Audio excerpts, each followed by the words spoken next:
Arms. Yeah. People. Yeah, Hamas always gets itself into civilian areas and then leaves Exactly. Israel. Baruch Hashem. Not the first time. Yeah. Hopefully the last time. Indeed. We learned yesterday about where someone does a mitzvah mitoich oini, out of hardship. At the end, Hashem compensates them, and they'll be able to perform the mitzvah mitoich harchava, mitoich ashiras, out of wealth. And we brought the story of Rabbi Zakkai with his mother. Rabbi Zakkai was so poor, he sold all of his possessions to buy wine to make Kiddush on Shabbos day. Later on, his mother sold her own tichel, and at the end, she had many barrels of wine when she passed away. And we learned as well another story of Rev Huna, that he was one time in front of Rav wearing a belt made out of grass. He wasn't even able to afford the knockoff brand. That's how poor he was. And he asked him, why are you wearing such a belt? And he said, because I sold my belt that I have in order to afford wine for Kiddush. And he gave him a bracha, gave him a blessing that you should be wrapped in silk garments. And eventually he became so wealthy that him and his children all became wealthy, and it was by one of his daughter's weddings that his daughters and daughter-in-laws came into a room, didn't realize he was sleeping on a bed, and they covered him in silks. He was totally wrapped up in silks. I guess he wasn't wearing it, but she was wrapped up in it. Rav said, you should have given me a bracha, amen v'chein lamar. So too to you. Based on this, there's a minhag, and the Rebbe was very makbid. Chabad is, we make a deal, make some big deal out of it. Is whenever someone gives you a bracha, you say amen or yasher koyach, same to you. Especially when the kohanim give a bracha, you say yasher koyach, thank you very much. Although they're doing what they're supposed to do, but still you tell them yasher koyach for giving you, thank you for giving you a bracha, and at the same time, that's also wishing them, may you have these blessings as well coming up to you. Now that we're speaking about arichas yamim, living a long life, and the idea of thanking a person, giving a bracha back. So now we're going to go into the topic of someone else who lived a long life, who was a kohen, and we're going to discuss some of the things that he did, that he instituted when it came to birchas kohanim, the blessing of kohanim. I think it'd become an Ezra, right? We're going to talk about Rabbi Elazar ben Shemua. Oh, then Ezra was a kohen. Shalu Talmidav es Rabbi Elazar ben Shemua. The students of Rabbi Elazar ben Shemua asked the question, Bameh herachta yamim. In what virtue were you merited to have a long life? Now I'm going to open up, you'll see on the screen, Elazar ben Shemua, here is where he's buried. He's a famous Rabbi Elazar. Whenever Rabbi Elazar is mentioned in the Mishnah without a name, it's usually Rabbi Elazar ben Shemua. After Rabbi Akiva's 22,000 students passed away, or 24,000 students passed away, and later on he got 5 more students, 5 new students, or 5 who survived. One of them was Rabbi Elazar, and Rabbi Elazar ben Shemua was so close to Rabbi Akiva. Now, when Rabbi Akiva was arrested, he was one of those put in prison before he was killed in a very gruesome way. He was one of the students who were with Rabbi Akiva in prison. It was him together with Yebrechin and Sandler. I think they both were from the Asarei Ruge Malchus. Rabbi Elazar ben Shemua, when he died, he lived to be, I think, 105 years old. And however, he was one of the Asarei Ruge Malchus, the 10 martyrs who were killed by the Romans. They correspond to the 10 Shvatim, the 10 tribes who sold Yosef. He was a kohen, so some say he was corresponding to Shevet Levi, who would come from Kanim. Some says he corresponds to Shevet Shimon, because Shimon, he lived a long life, but he compensated for whatever Shimon did. After Rebbe Akiva was killed, he wanted to leave Eretz Yisrael. He ended up staying in Eretz Yisrael. He settled in the Galil, and that's where he's buried, in the Galil. And it's described how packed the Beis Medrash was. Whenever he would teach, there were 6 students sitting in a place of Amma. That's how packed, that's how full the Beis Medrash was whenever Rabbi Elazar ben Shemua would speak. In every square Amma, that's about 2 feet by 2 feet, you have to squeeze in 6 people. It doesn't hold a torch, hold a candle even to 770. You squeeze in more than that sometimes. So this is Rabbi Elazar ben Shemua. When he was killed, he was making Kiddush Friday night, and he was in the middle of saying the words of Kiddush when the Romans broke into his house, and they killed him in the middle of recitation of Kiddush, and he died while he's saying the words Asher Bara. They killed him while he's saying Vayikadesh Oisam, and he sanctified them by the word Vayikadesh, and he sanctified. That's when they killed him. That's when they stabbed him. And he continued saying the words of Kiddush, and the last words he managed to say before breathing his last was Elokim. Asher bara Elokim, that Hashem created. Last word is la'asos, to do, and that he didn't manage to say. And it says la'asos, to do, is corresponding to the times of Mashiach. Hashem created the world, la'asos, learn to basilagani, l'taken, to fix, to make the world better. And that's Rabbi Elazar didn't get to do, because he had to compensate, he had to mechaper, for atone for the Jewish nation. So although Rabbi Elazar was killed by the Romans, but he was considered to have lived a very long life.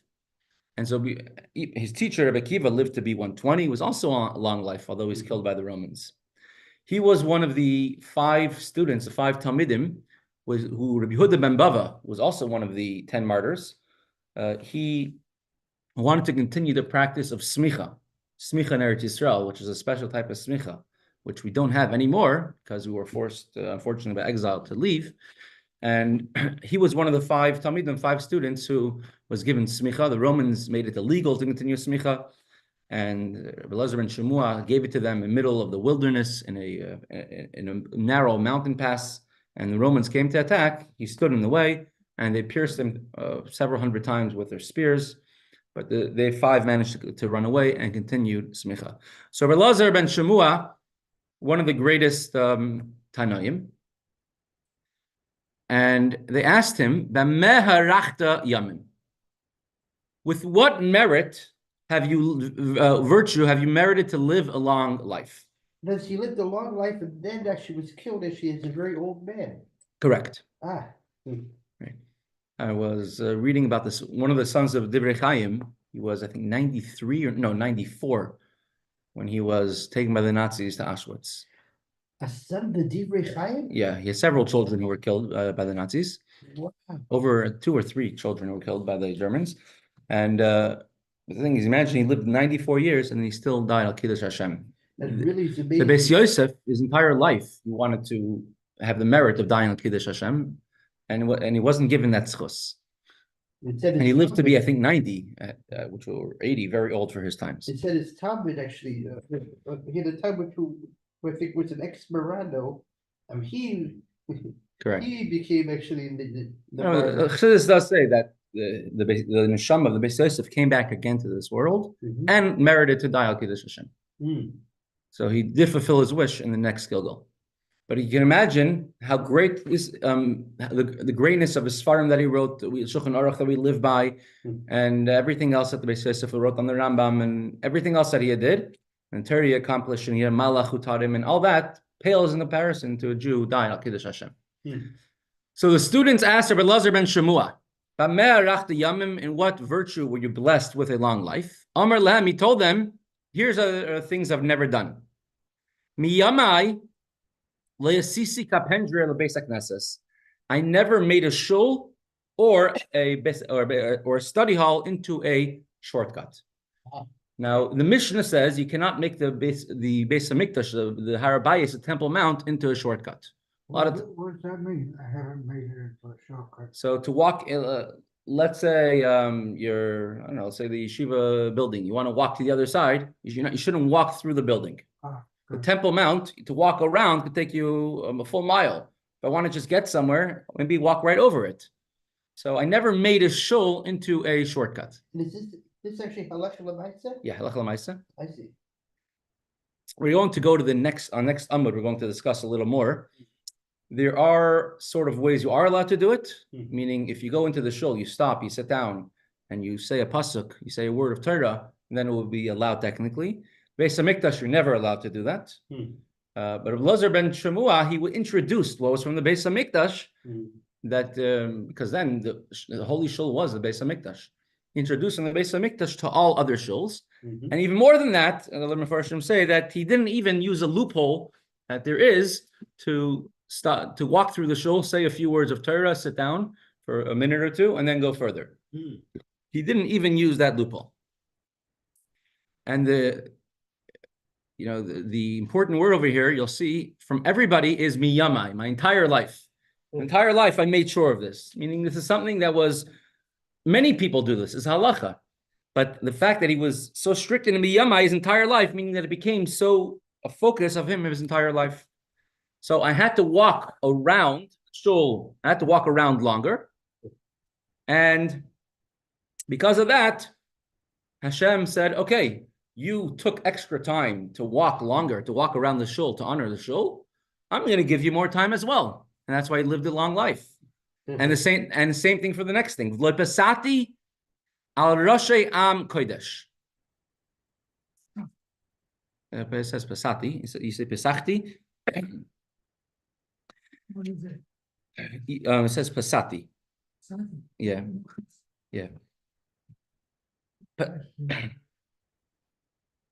I have never stepped over the heads of Rosh Yam Kodesh, the heads of the people, cause of the Jewish nation.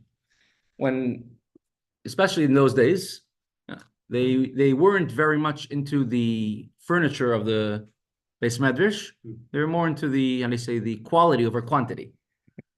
Right? The level of learning was very great, but so everybody, all the students sat on the floor, and the only one to sit on a chair or a bench was the Rosh Hashiva, the teacher. So when he would walk in, he could walk over people's heads. But he says, since every Jew is Am Kodesh, is a holy nation, Hashem's sons, you will be a holy nation. So he didn't want to walk over their heads. When a person learns Torah, Shekhinah is on his head. He didn't want to walk over anybody's head. So they're all surrounding him in a circle, let's say. So he didn't want to walk over their heads. So he never walked around, he walked in between. Another understanding of this Gemara means not to step over, but rather not to bother them. When he walks into the room, so assuming everyone is in a half circle facing the teacher, so he could walk in from the back, and as he walks in, everyone has to stand up for him.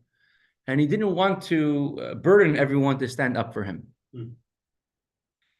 So he used to walk extra long. Let's say walk in from not the main entrance, not the main gate, walking from the back and go straight to his place. So people shouldn't have to stand. All the students, Talmidim should not have to stand up for him. So in order not to bother them, he used to walk extra time. Hashem says, okay, I'll give you extra time. And therefore he lived a very long life. That's what it means. He never walked over their heads, or he never bothered them, and to show that he's a Rosh. I'm your teacher, I'm your boss, I'm the one in charge over here. I think that's why the Rebbe Shabbos when he made Kiddush, he didn't stand up. Interesting. So that's why you think the Rebbe didn't stand by Kiddush on Shabbos morning, so everyone else would stand up. But I always know how I was thought, you stand for Kiddush, Shabbos by night, Friday night, and Shabbos by day. People say, no, look, the Rebbe sits from there, and what's he doesn't want to have to oil, to oil to stand up. Interesting. That's an interesting thing. There's it says if the students are lacking Yiras Shamayim, then it's a mitzvah for the teacher to walk by them and to make them stand up. In order to teach them, he should stand up for a Talmid Chacham, for a Rav. But if his students are on a high caliber, then there's a hidur. The Rebbe Elazar ben Shemua did not to bother them, not to have to make people stand up unnecessarily. What you're saying makes sense. The Rebbe also didn't get a silver wine bottle by the Fabringen. People bought, people gave. And the Rebbe always used a plain bottle covered by a paper bag. The Rebbe says, if I get a silver wine decanter, every chassid is gonna buy one then. Right, so the Rebbe didn't want to bother people. And Rabbi Tzvi was also very, very humble. When not trying to lord it over people. It was only one particular case when he was actually sitting in the basement. All of a sudden, when he realized he had to show his friend the honor because he had to be assertive. So all of a sudden, like, as if he's a big shot. Right. When there's of course times to be assertive. Mm-hmm. But the third thing he did is v'loinasasi kapai beli bracha. I never raised my hands. He was a kohen. Do brachas kohanim. He never raised his hands. I didn't do it two hands, so okay. He never raised his hands to give brachas kohanim unless he made a bracha, a blessing first. What does that mean? Every kohen who does brachas kohanim makes a bracha. Certainly nowadays. Certainly nowadays, correct. There's about 10 different pirushim on this. So I'll give just 2 or 3 of them. What it actually means. One is that if you already said Birchas Kohanim one time, and then he passes by another minyan which is doing Birchas Kohanim, he didn't say, oh, I already did it today. He would join the next minyan and do Birchas Kohanim. Because he always wanted to give another bracha, another blessing to another Jew. That was something he always looked out to do. Back then, and there's another pirush, is Birchas Kohanim, they didn't say a bracha on it.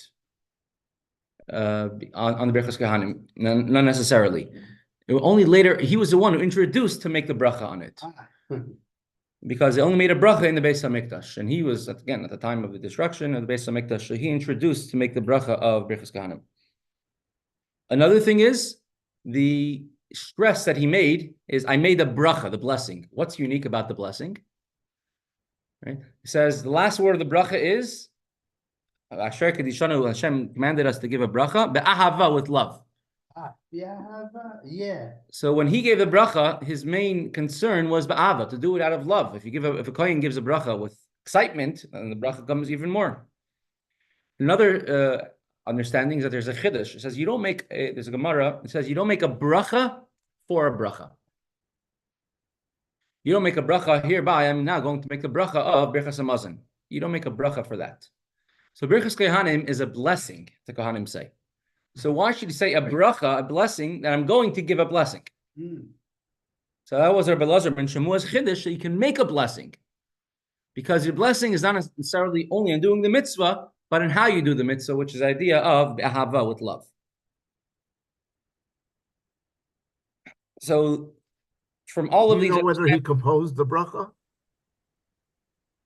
I don't know. Did he compose a bracha? I don't know. I'm saying usually you say brachas were composed by the Anshe Knesset HaGedolah, but he was the one who introduced it, I guess, to bring it in. Because until that point, the bracha was said only in the Beis HaMikdash. Right? But now in every shul where they say Birchas Kohanim, he was the one to bring it in. Yeah, I think there is more of a deeper thing to it, because if you're in the middle of Shemona Esrei, not necessarily do you have to make a bracha, do you make a blessing? Because as we learned, Malchus, Zecharinas, and Shofars on a fast day, we learned in Mesechta Tainis, they would do Birchas Kohanim, the Kohanim would do it, but they wouldn't make a blessing on it. So if it's part of Shemona Esrei, not necessarily would you need a bracha. And he introduced they should say a bracha on it. So you definitely could look into it more to see. So that's Rabbi Elazar ben Shemua. What is this? That's just the bracha of Birchas Kohanim, the blessing of the Kohanim.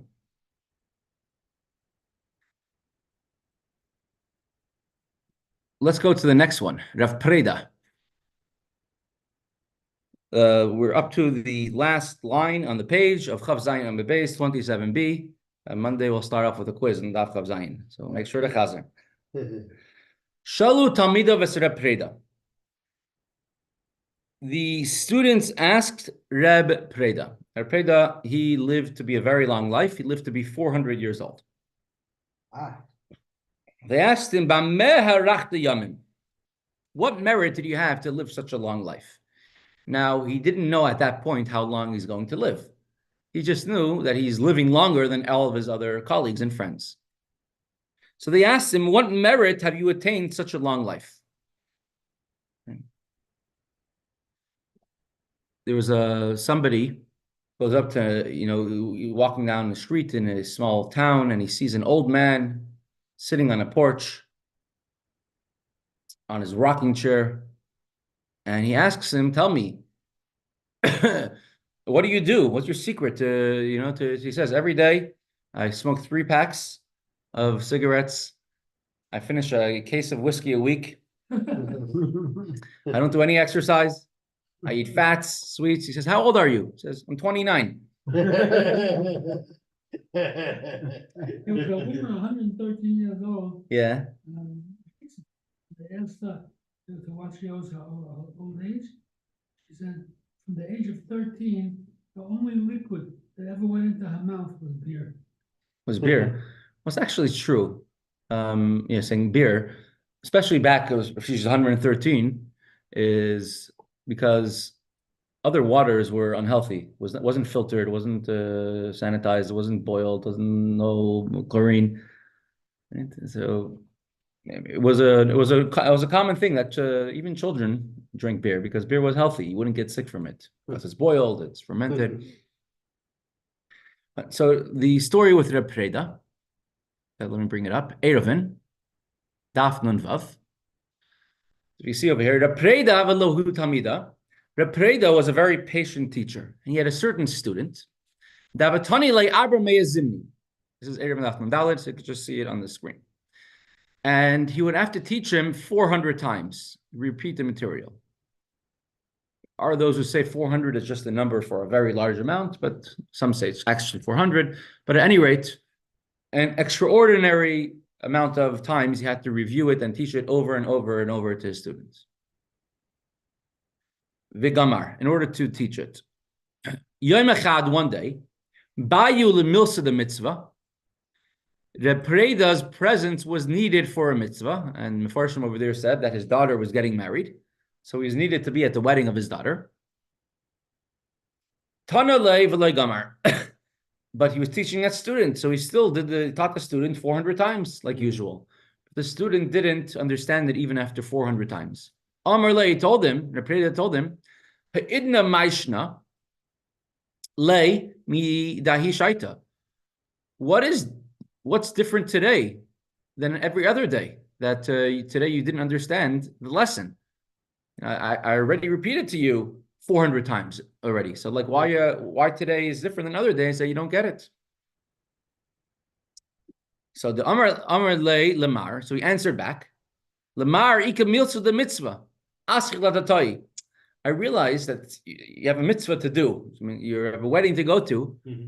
And so I'm thinking to myself, that you have to get to the wedding, you're probably rushing, and I wasn't able to focus on the lesson because of that. Because you have to rush to go to where the mitzvah that you have to do. And I was telling myself as a student, every moment, hashta kayimar. Now the master is going to get up and leave. Now he's going to get up and leave. So I wasn't able to focus and pay attention today. Amar lei, so Reb Preda answered back to him, have that taich. Calm down, don't worry about it. You could relax your the asking lich, and I will teach it to you as long as you need, and I'm not going to get up and leave in the middle. And he had to teach it to him another 400 times. So on a day when he's extremely busy, he took an extra 400 times. Nafka bas kol v'amr. The heavenly voice came out, and again, Etana was able to hear the heavenly voices, many stories of this. And he says, Nicha, we want to give you a reward, we want to grant you something because of his great schus, merit that you had. And we'll give you a choice. Here's what we're going to give you. Do you want to live an extra 400 years to your life? Or should you, because your schus is so great, you and your entire generation will merit the world to come. That means either they won't go into Gehenna, or they'll merit the great revelations that a Preda is, But because your schus is so great, they gave him a choice. Which one do you want? Omar, he says, the niskwani v'dayir lamad yasi. Doesn't matter how long I live. Rather, more important than me, my generation should all be brought into the world to come. Amar lahen, HaKadosh Baruch Hu. So then the Holy One, blessed be Hashem, said, Tunu lo zu v'zu. Let him have this one and that one. So him and his entire generation were brought to the world to come. Plus, he got to live an extra 400 years. So that was a merit of his long life. Says Tosfos over there, that's sort of after the fact that he knew that he's going to live a long life. However, this is before the fact, meaning he didn't yet know. He just sees that he's living longer than others, but he doesn't know he's living extraordinary longer than everybody else.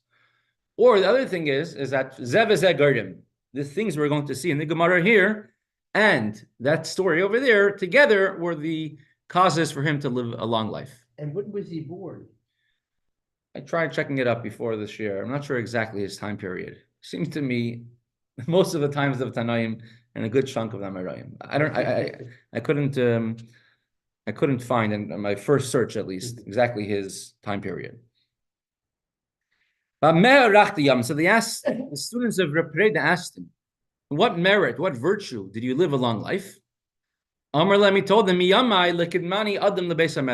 I was always the first one to arrive in the shul in the morning. Now think about it. Why is he arriving the first one? Of course, it's a very big schus. Never coming late.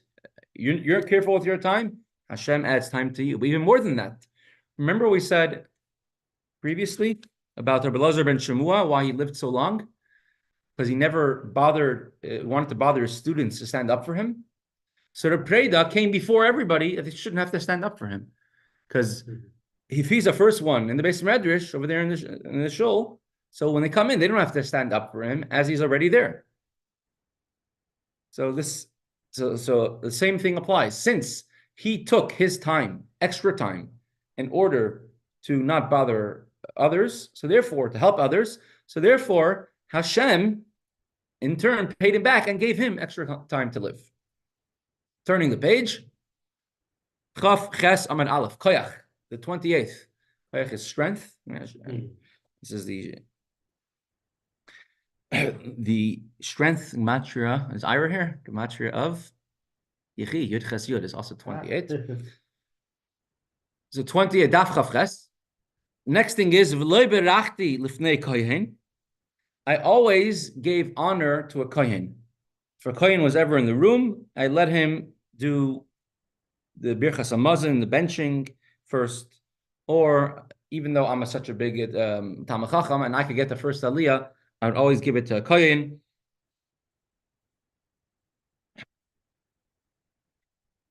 So I always honored the kohen, and is a mitzvah says v'kidashto. We'll get to that next week. But remember, we said about Elazar ben Shemua. He passed away. He was while he said the word lekadeshai vayikadesh. And so it's connecting to it. He says the way we know a kohen has to be sanctified is v'kidashto. You must sanctify him. And the same idea that Elazar ben Shemua passed away by the idea of showing the specialty of a kohen. He also shows the specialty, the greatness of a kohen. And also I honored a kohen by making sure whenever I ate meat from any animal that the priestly matanas, the gifts, were given to the kohen. It's not something that we do nowadays. It was only in times of the Beis HaMikdash. But even then, even though he lived at a time after the destruction of the Beis HaMikdash, he still was very careful about it, that he would not eat any meat unless he made sure, and not just it was kosher, but also that the gifts were given to the kohen. Okay, we will continue here with Veyadaata Moskva. We have the book, or we have a few copies. Veyadaata Moskva. So if you ever lose track,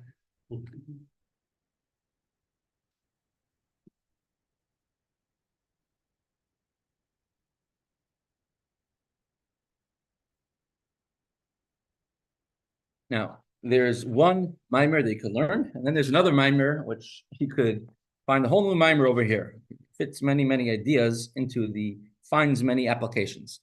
Let's look at the pasuk, at the verse, where this mimer is based off of. We'll show Rashi over here. Hebrew and English. Now, let's go down the screen. It's pasuk Lametes.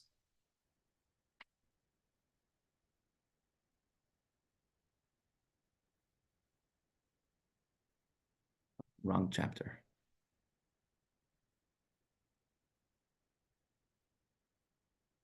Chapter 4. We're on page 34 in this book. Where the page? Page 34. The Maimer Veyadaata Moskva. Veyadaata in the city of Moscow. Right? Why specifically Moscow? Because it's somewhere which is it's a large city, right? No longer in Lubavitch. And to say how everything which is starting to unravel the entire Jewish world, don't think that it's separate from Hashem, but Veyadaata, yeah, and you should know, Ki Hashem hu Elikim. Havaya is Elikim. Pasuk Lametes.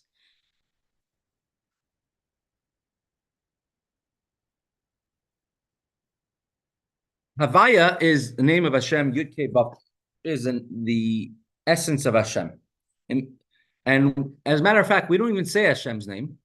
Even if there's a religion which uses Hashem's name, we don't say it. Right? The witnesses. Why? Because it's Hashem's name. We cannot say it. We say Hashem, which means the name, which showing on the name of Hashem, which is Yud Kei Vav Kei. Elikim is a gematria of Hateva, which is 84, and Hashem conceals himself in the name of Elikim. Havaya means Haya Hoya, was, is, will be, past, present, and future. On Yom Kippur, at the end of Yom Kippur, right, the very end of Yom Kippur, right before we blow the shofar, at the end of Ne'ilah, we're inside, just us and Hashem. And what's the pinnacle of Yom Kippur? We scream out once, Shema Yisrael. Second, we scream out 3 times Baruch Shem. And third time, we scream out 7 times, Hashem hu Elikim, Hashem is Elikim. And that's what this pasuk is saying right over here. A person is going to ask and say, what is the purpose of creation? Right? I'm page 34, but you could read ahead. If I'm just, he could say, merely a guide. But if you find somewhere you want to read, by all means, go ahead and read it. I'm going to be, we're not going to be doing more than one lesson, because here the introduction is about 3-4 lessons. We want to already get into the meat of the mimer.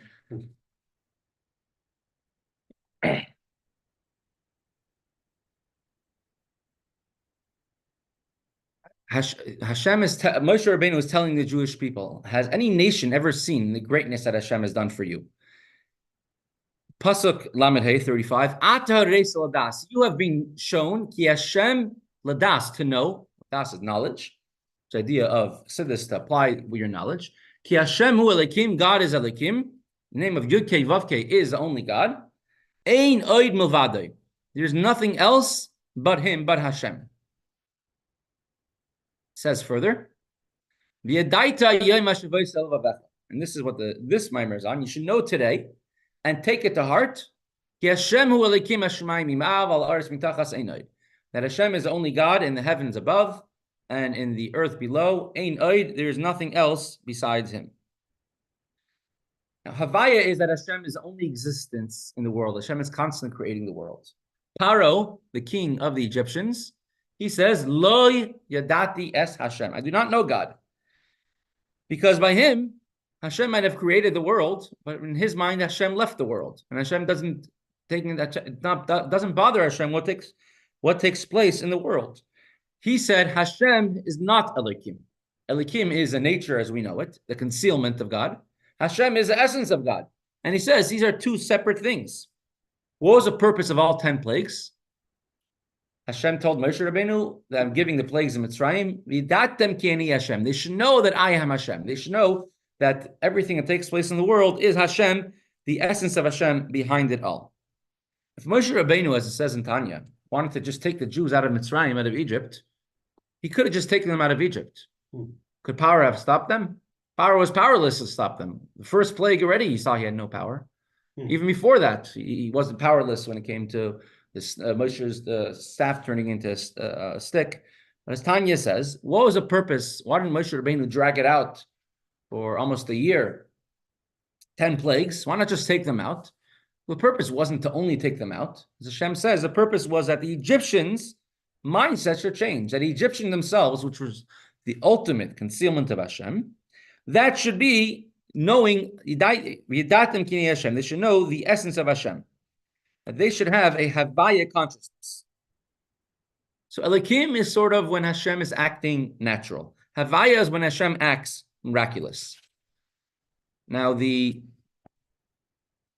regular day-to-day life seems natural. Truth is, that's the biggest deception ever. Because a day-to-day life, the sun rising and going down, anything else that happens is a very great miracle. Why does it seem like nature? Nature means that it happens over and over and over. And Hashem makes it happen so consistently that it seems that it's a natural thing. But in essence, it's actually, it's Havaya. It is the essence of Hashem. So the way, again, Rabbi Vigler here brings in the Maimer, says, the Maimer is explaining, why does life have to be so hard? Why can't Hashem just make it simple, easy? How come we find when people many times get more involved in doing mitzvahs, sometimes it's harder for them? Why does the other person always have it better and easier? So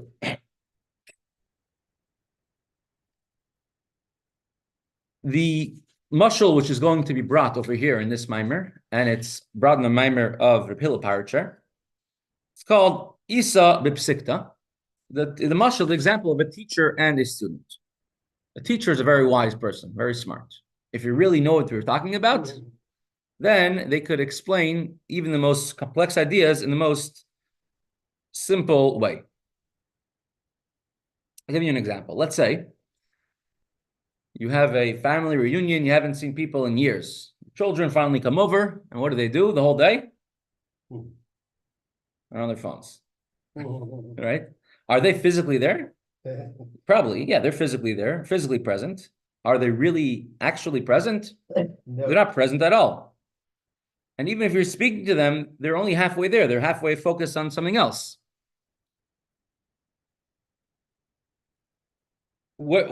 Such a person, when would you even feel closer to them? If you speak to them directly, a phone conversation, you might even feel closer to them than when in the same room and they're distracted with something else. If people who didn't see each other for a long time are suddenly around each other, it takes a very short time for the excitement to wear off, and then you take each other for granted again. Right, so this is the famous Negin Tzama Nafshi. I'm thirsty for you, Hashem. In a barren land where there's no water. David HaMelech was far in the desert, and he thirsted for Hashem. And he says, if only I could have such excitement, yearning for you as I had over there. It's reading the Kollel Rebbe, the one from Eretz Yisrael. The whole Holocaust survivor, him and his wife, unfortunately, because of they both were unfortunately victims of experiments by Mengele, so they never could have children. He never was able to have a beard. He was a Rebbe, Chassidish Rebbe, came from Tzadikim, and he made it his project to bring awareness of the Kiddush Hashem of the Holocaust. There's Holocaust museums and there's Holocaust things would talk about the tragedy of the Holocaust, talk about maybe the heroism of those who fought back, but he made a museum and he made do the Kiddush Hashem of the Holocaust. How Hashem's name was sanctified and miracles in the Holocaust. And one of the things is a story that this was in Auschwitz in 1945. I don't know, 1944. Tashin Hay. This is on Rosh Hashanah. So right before it was evacuated, started a death march. And it was there was only one time or two times that they actually threw bombs on Auschwitz. And there was a group of say Hasidish yeshiva boys who were there alive in Auschwitz, and they managed on Yom Kippur. They found the basement of a hut over there, and they all gathered together, and they davened Yom Kippur davening together. And they said they never davened like that ever in their life. And then suddenly it was a Nazi came out, and a Nazi came bursting in. What are you doing here? Get out, and they were going to execute them.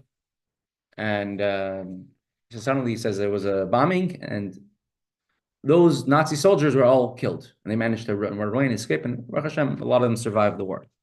But he says that davening that we had over there, we never had before, that and never will have again. Such a davening we're never able to have.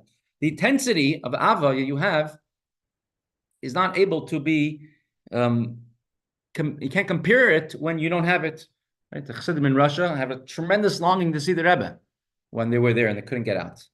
And afterwards, someone who lives in Crown Heights, you don't have that same longing anymore.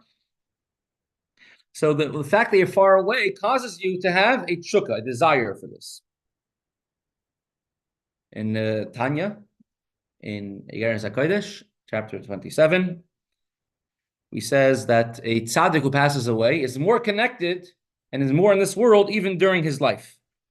Because you're able to connect with someone who passed away after they passed away in many ways even more. How is this possible?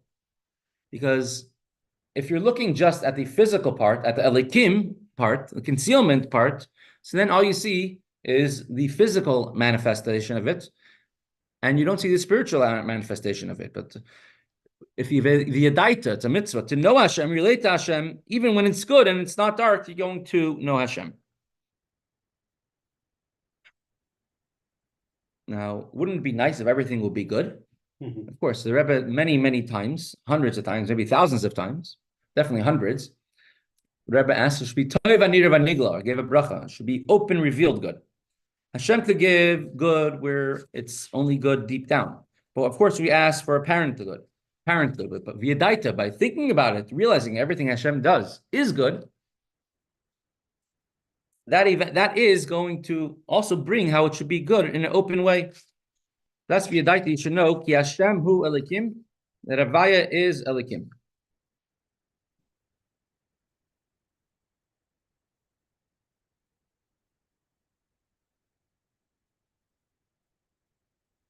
Okay. So how do you break the shell? And he's able to, the introduction here goes through, I think, 7 lessons. Or 5 lessons. So how do you break the shell? How do you break the illusion? How do you realize that there's no such thing as Mother Nature, but Hashem? There's no such thing as the universe, which is just a way of saying it. Rather, it's Hashem who's constantly making it every single second, every single moment. Hashem just conceals himself, sort of like a mask, a veil. And one term is klipa. What does klipa mean? A peel or a shell, which covers over. You can have Hashem's infinite light, and it's literally just covered over by a shell, covered over. If you have a wire, it might be covered by a small rubber covering, but if you touch the wire, you might get electrocuted. Because the energy inside is tremendous. Our neshama is here; it's in the world. Our neshama is never concealed. However, our nefesh habahamis, our animal soul, does conceal the manifestation of godliness. Now, a person could say, what do you expect? Hashem, you put me into such a place. I was raised in such an environment. I was, I can't, after having tasted the best non-kosher food that's out there, I can't get myself to eat just as kosher food. After having enjoyed some of this greatest, there's many examples. So I cannot get myself to enjoy something, of kedusha, of holiness. That's what the nefesh habahamis, a natural soul.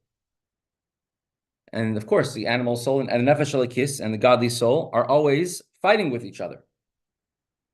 Now, the Alter Rebbe explains that it's not that if a person sometimes feels inspired to do a mitzvah, and then the next moment he's excited to do something the opposite of a mitzvah, it's not a problem with him. who am I? He has two souls fighting. Whoever he's following at that moment, that's who he becomes at that time.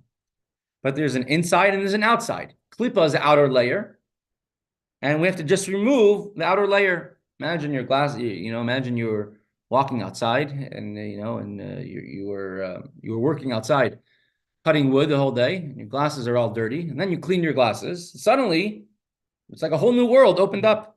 So this mimer is essentially just clearing our glasses.